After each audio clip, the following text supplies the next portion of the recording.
여러분 안녕하십니까. MBC 뉴스데스크 이어서 광주에서 전해드리겠습니다. 태풍 쏠릭이 가장 오랫동안 머물렀던 전남 서해안에는 크고 작은 피해가 계속 확인되고 있습니다. 파손된 도로와 양식장, 또 침수된 농경지 등에서는 주말에도 복구 작업이 이루어졌지만 손조차 댈 수 없는 곳들도 많습니다. 김진선 기자가 보도합니다. 태풍 쏠릭이 몰고 온 파도에 처참히 망가진 해안도로. 움푹 내려앉아 부서진 도로를 중장비가 오가며 걷어냅니다. 해안도로를 지지하던 바위들이 쉴 새 없이 치던 파도에 유실되면서 도로 100여 미터의 복구가 필요한 상황입니다. 파손된 도로를 걷어내고 속을 튼튼히 메우는 작업이 오전 내내 이어졌습니다. 당일날 복구하지 않으면, 우선 응급 복구를 하지 않으면 교통량에 대한 문제점이 있기 때문에 바로 주말을 이용해서 응급 복구를 시행하고 있습니다. 비바람에 모두 뜯겨져 나가 뼈대만 남은 양식장 지붕에 서둘러 차광막을 다시 설치하고 있습니다. 이 육상 양식장은 폭염에 물고기가 떼주고 마는 피해를 겪은 지 한 달도 안 됐는데 태풍에 또 한 번 폭격을 맞았습니다. 이번 태풍에 지붕이 다 날아가지고 이제 바람에 이제 차광망이 패드가 나가가지고 바람에 못 붙들고. 태풍이 가장 오래 머무르면서 농경지 침수와 낙과 피해, 도로와 양식장 시설물 등의 파손이 잇따른 전남. 보험사의 조사가 이뤄지기 전에는 피해 현장을 보존해야 하는 원칙 때문에 망가진 양식시설과 낙과 등의 복구를 시작할 수 없어 농어가들은 속만 태우고 있습니다. MBC 뉴스 김진선입니다. 태풍 쏠릭의 피해 복구가 시작된 가운데 자치단체장들이 대거 정당 행사에 참석해 빈축을 사고 있습니다. 김영록 전남지사는 철저한 태풍 피해 조사와 현장 확인을 약속한 지 하루 만에 민주당 전당대회 참석차 상경했고 완도군수와 진도군수 등도 서울 전당대회장으로 간 것으로 확인됐습니다.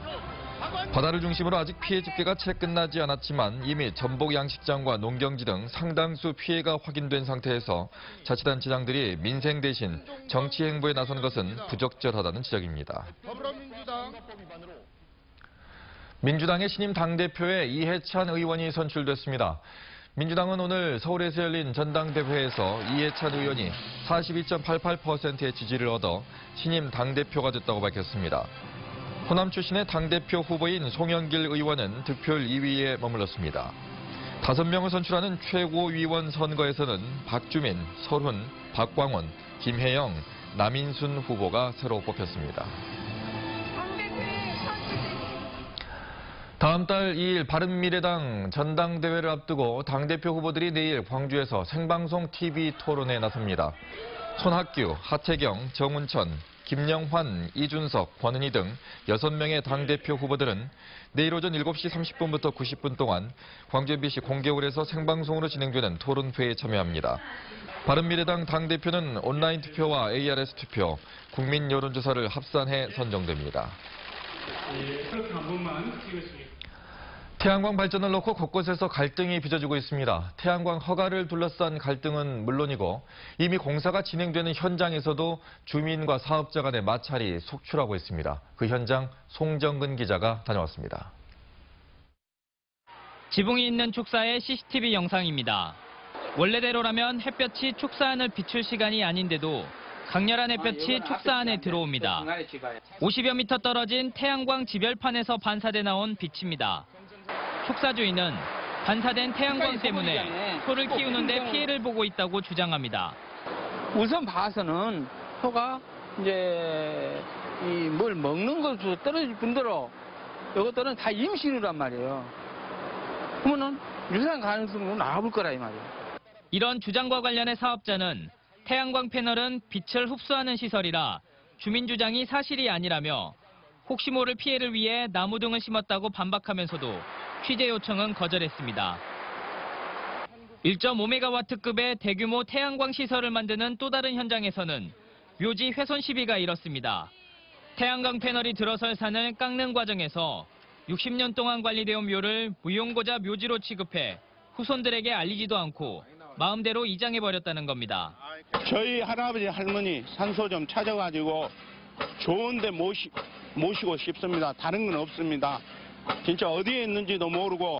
사업자는 무용고 묘지인 줄 알고 이장했다며 나주시로부터 적법한 개장 허가를 받았다고 해명했고 나주시도 그런 줄 몰랐다며 행정 절차는 정당했다고 주장했습니다.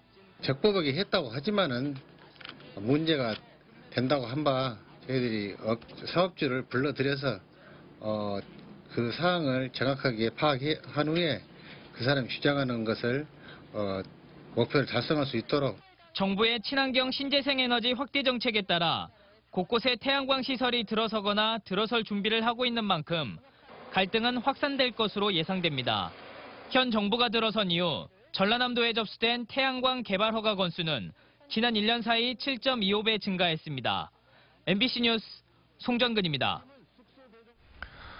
영광경찰서는 어제 저녁 10시 40분쯤 영광군 자신의 집에서 부부싸움을 하다 남편의 목과 어깨를 흉기로 찌른 혐의로 63살 김모 씨를 붙잡아 조사하고 있습니다.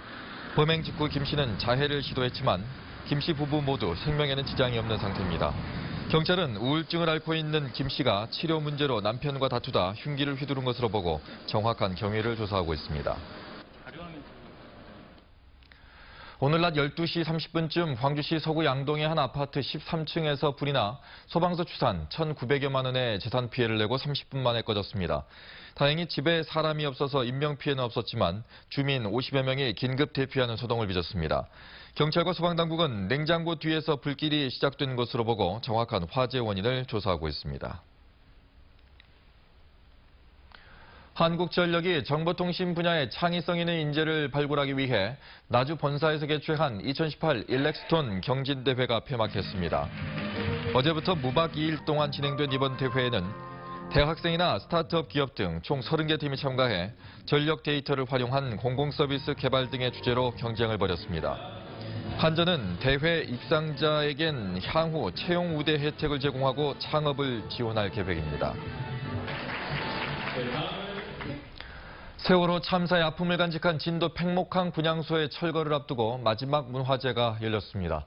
전교조 전남지부와 광주 시민상주 모임 등은 오늘 오후 4시 16분 팽목항 분향소 앞에서 유가족 30여 명이 참석한 가운데 기억예술마당 행사를 열어 희생자들의 이야기를 담은 약전을 낭독하고 추모 공연을 펼쳤습니다.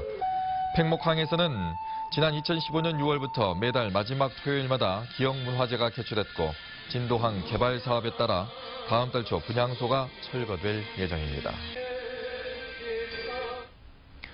광주문화재단이 문화기획자나 창작자 등 100명의 청년 문화활동가를 초청해 오늘부터 1박 2일의 일정으로 청년 문화 캠프를 진행합니다.